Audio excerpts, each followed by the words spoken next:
हम अपने भ्रष्ट अधिकारियों के न दबाव में हैं और न किसी उनके आदेशों का पालन कर रहे हैं।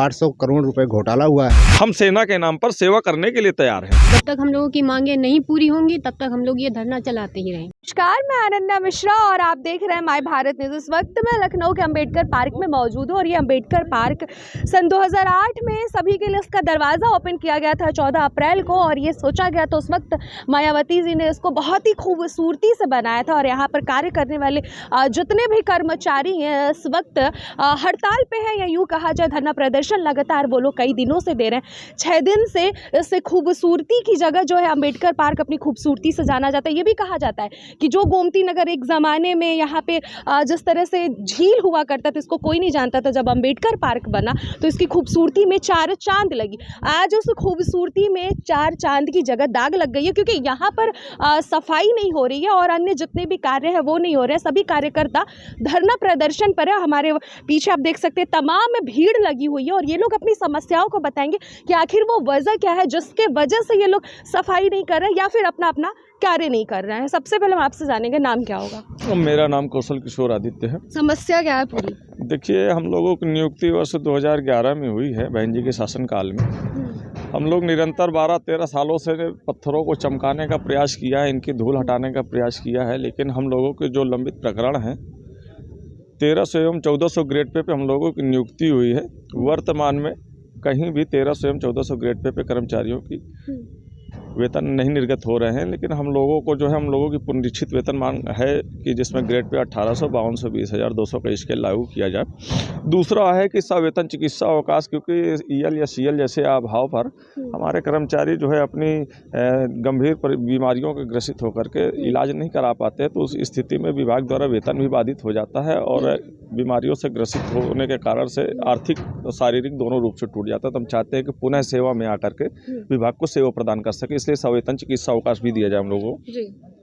दूसरी चीज ये है 13 वर्षों से हम लोगों को बराबर निरंतर बजट। ये पेपर जो हाथ में ले कैसा पेपर है? ये हम लोगों का ज्ञापन मांग पत्र है। हम निरंतर इस चीज की मांग कर रहे हैं और शासन प्रशासन को, और ये माननीय मुख्यमंत्री जी को चिट्ठी गई थी जी। हाँ, तो ये इसमें जो है हम लोग मृत आश्रित लगभग 167 परिवार था जब तक हमारा 18 दिसंबर से पहले जो है अनिश्चितकालीन धरना प्रदर्शन नहीं चालू हुआ था।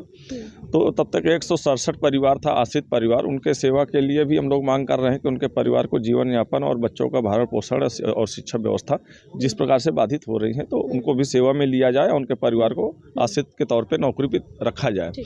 इस मांग को लेकर आप लोग कहाँ गए हैं, ये बताइए आप। यही बताएंगे। नहीं, आप एक सेकंड में आपसे जान रही हूँ, आपको नहीं पता, आप भी तो यहाँ शामिल हैं, आपका भी तो कोई बात है कि आप क्यों इसमें शामिल हैं, ये बताइए। ये तो अपनी बात बता रहे हैं। ये बात है कि ये कोई सुविधा मिल नहीं रही है। हाँ, सब सुविधा मिलनी चाहिए। 13 साल हो गया काम करते हुए, कोई सुविधा नहीं मिल पा रही है। यहाँ तक चिकित्सा अवकाश भी नहीं मिल पा रहा है, कोई सुविधा मिल नहीं पा रही है। कोई सुविधा नहीं मिल पा रही है। मांग को लेकर कहाँ गए हैं? ये मुख्यमंत्री जी बता रहे हैं वहाँ ज्ञापन दिया, और कहाँ मांग को लेकर जो हमारे नियुक्ति प्राधिकारी उनको दिया गया है, ऊपर भिजवाया गया है। कितने टाइम से ये हो रहा है? ये तो कई सालों से मांग की जा रही है। हाँ। लेकिन अब जाकर धरना दे रहे हैं आप लोग। धरना हम लोग बराबर देते थे। जी। 2011 में हमको राज्य कर्मचारियों की भांति हमारी नियुक्ति हुई है। हम लोग आधे वेतन पर कार्य कर रहे हैं। समय समय पर जब भी हम लोग धरना देते हैं तो हम लोगों का कोई भी आज तक मांग नहीं मांगा गया। यहाँ तक कि जैसे बीसी महोदय हैं, मंडलायुक्त महोदय हैं, इन लोगों को संज्ञान में आया, लेकिन ये लोग भी जो है ये शासन की मंशा के अनुरूप ये कार्य कर रहे हैं। ये लोग हमारे लोगों की कोई सुनवाई नहीं कर रहे हैं। हम लोगों को पुनरीक्षित वेतनमान भी नहीं दिया जा रहा है, जबकि 2016 से ही 7वां वेतनमान दिया जाना चाहिए। लेकिन समय समय पर बदलते गए और हम लोगों को आज 13 साल हो गया ड्यूटी करते हुए। जब हम आधे वेतन पर आ गए तो हम लोगों ने ये सोच लिया कि जब तक हम लोगों का काम नहीं होगा, आदेश जारी नहीं होगा, तब तक हम लोग धरना बंद नहीं करेंगे और कार्य का बहिष्कार ही चलता रहेगा। बहिष्कार ही चलता रहेगा। तो ये सफाई लगातार चलेगी। जी बताइए, क्या कह रहे थे आप? देखिए, ये हमारे लिए सौभाग्य की बात है कि सेना का कार्यक्रम डॉक्टर भीमराव अंबेडकर सामाजिक परिवर्तन स्थल आंतरिक में संपन्न हुआ है, जो कि होना चाहिए। ये हमको सूचना मिली कि ये 16 जनवरी को यहाँ कार्यक्रम संपन्न होना है और यहाँ की व्यवस्था, जो सफाई व्यवस्था बाधित चल रही है, कार्य बहिष्कार चल रहा है। तो मैं इस चैनल के माध्यम से उत्तर प्रदेश सरकार, माननीय मुख्यमंत्री महोदय जी को बताना चाहूँगा कि हम सेना के नाम पर और देश के नाम पर हम काम करने के लिए केवल डॉक्टर भीमराव अंबेडकर पार्क सामाजिक परिवर्तन स्थल पर केवल सफाई की व्यवस्था हमारे कर्मचारी समस्त परिक्षेत्र के करने के लिए तैयार हैं। हम सेना के नाम पर किसी भी प्रकार का कार्य को बाधित नहीं करेंगे। देश की सेवा वो हमारे सेना के लोग करते हैं। 24 आवर्स वो लोग हमारे लिए देश की रक्षा करते हैं और हम भी चाहते हैं कि हमारा भी अगर दायित्व अब बना है तो हम सेना के नाम पर सेवा करने के लिए तैयार हैं। बाकी समस्त परिक्षेत्रों में कार्य बहिष्कार रहेगा।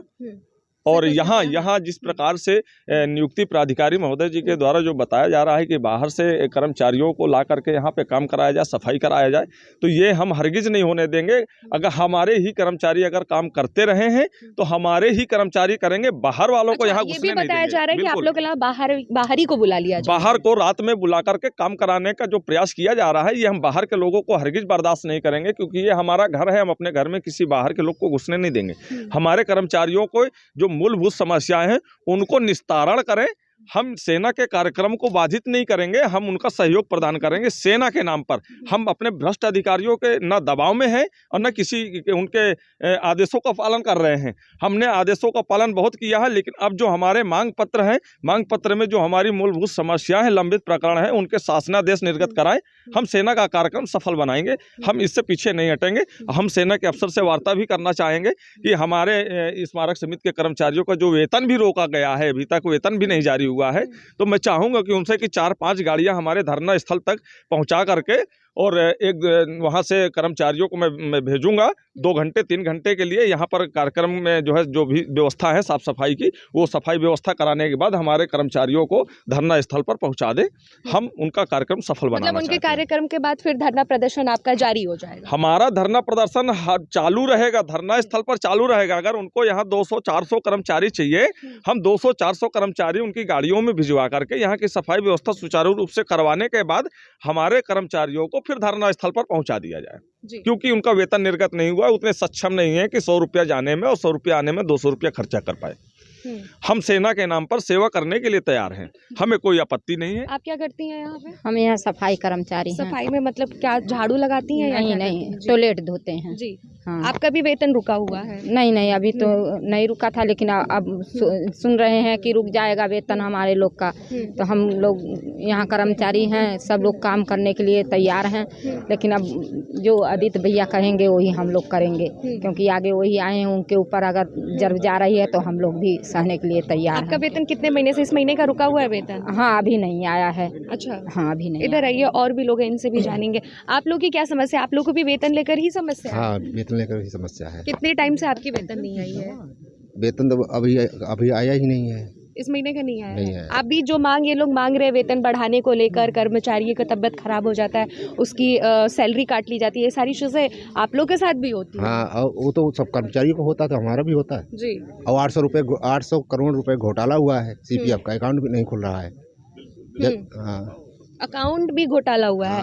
आपकी क्या समस्या है सर? मेरी समस्या है कि यहाँ पे जो है मंडलायुक्त महोदय भी आई थी, उनसे हम लोगों ने बताया, पूरी बात बताई। पुण्यश्री वेतन 1400 ग्रेड पे वालों का एग्रीमेंट रोक दिया गया है, और जो है हमारे को पीपीएफ खाता नहीं खुल रहा है, ना हम लोग को चिकित्सा अवकाश मिल रहा है, ना जो है यहाँ काफ़ी कुछ नहीं मिल रहा हम लोगों को। मतलब अवकाश भी नहीं मिलता? चिकित्सा अवकाश नहीं मिल रहा है। अगर अवकाश लिए तो सैलरी कटती है? सैलरी कट जाएगी अगर नो वर्क नो पेमेंट पे काम होगा। अगर बीमार हो जाए हम तो नो वर्क नो पेमेंट पे काम होगा। इस तरह का।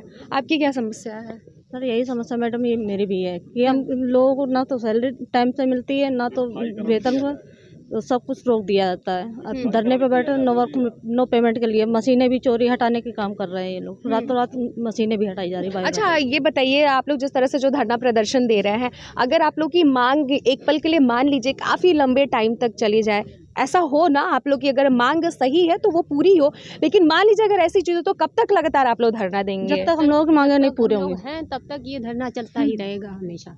जब तक हम लोगों की मांगे नहीं पूरी होंगी तब तक हम लोग ये धरना चलाते ही रहेंगे। तो आपने जैसा कि देखा कि सभी कर्मचारियों का ये मांग है कि जब तक मांग पूरा नहीं होगा तब तक धरना प्रदर्शन लगातार इन लोगों का जारी रहेगा। साथ ही साथ उन लोग का ये भी कहना है कि अवकाश लेने पे अगर बीमार कोई पड़ जाता है तो उस पर भी सैलरी काट ली जाती है। तो इन लोग के साथ इतनी सारी समस्या और लगातार कई महीनों से ये लोग अपनी मांग कर रहे हैं लेकिन मांग नहीं हो रही है। यहाँ तक कि सेना का कार्य है जिसको लेकर ये लोग ये भी बोल रहे हैं कि सेना अपना जान गंवाकर हमारी रक्षा करते हैं तो उनके लिए हम सफाई का काम करेंगे, लेकिन बाहर से किसी और को नहीं आने देंगे। यहाँ के इन लोग के जो सीनियर है उनका ये कहना है कि बाहर के कर्मचारियों को बुलाकर साफ सफाई करवा लिया जाएगा, पर इन लोगों की मांग नहीं पूरी होगी, ऐसा इन लोगों का कहना है। और उसी के साथ हम आपको ये भी बता दें कि इन लोगों का ये भी साथ ही साथ कहना है कि जब तक मांग नहीं पूरी होगी तब तक तो हड़ताल जारी रहेगा, इन लोग का प्रदर्शन इन लोग का जारी रहेगा, लेकिन अगर मांग पूरी हो जाती है तो वापस ये लोग फिर से अपने काम पे लौट जाएंगे। और आप एक बार ज़रा देखिए कि किस तरह से इसकी खूबसूरती में क्या दाग लगा है, कितनी सारी गंदगियाँ यहाँ पे बिखरी पड़ी हुई हैं। हम ये दिखाना चाहते हैं, वहाँ पूरा आपको दिख रहा होगा कि जिस तरह से जो चमकता था पत्थर, ये भी कहा जाता था कि राजस्थान से लाल बालू और लाल पत्थरों से इसको बनाई थी, मायावती जी ने बनवाया था, लेकिन आज उस लाल पत्थर और लाल बालू में आपको काला दाग दिखता हुआ नजर आएगा। इसी के साथ मैं अनन्या मिश्रा आपसे विदा ले रही हूँ। देखते रहे माय भारत न्यूज। देश का सबसे बड़ा राज्य उत्तर प्रदेश, देश की राजनीति का सबसे बड़ा अखाड़ा, माय भारत बनेगा आम जनता की आवाज। अब होगी हर खबर की जमीनी पड़ताल। जुड़े रहिए सिर्फ माय भारत के साथ।